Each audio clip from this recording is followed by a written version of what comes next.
Hello and welcome back to our channel. If you're looking to add a fresh twist to your before and after widget, you're in the right place.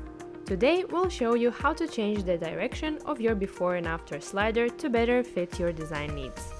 Whether you want the slider to move vertically, diagonally, or horizontally, we've got you covered.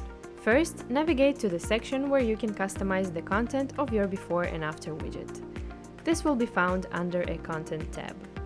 Once you're in the Content section, look for an option labeled Slider Direction. This is where you can change how the slider moves. By default, the slider is set to move horizontally from side to side.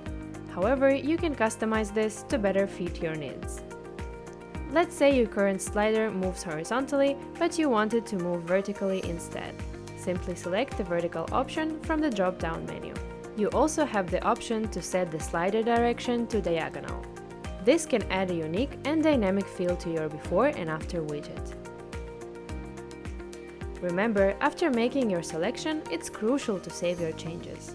So make sure to click that Save button before you exit the editor.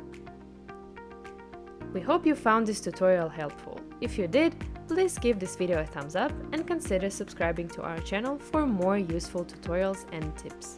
Thanks for watching, and we'll see you in the next video.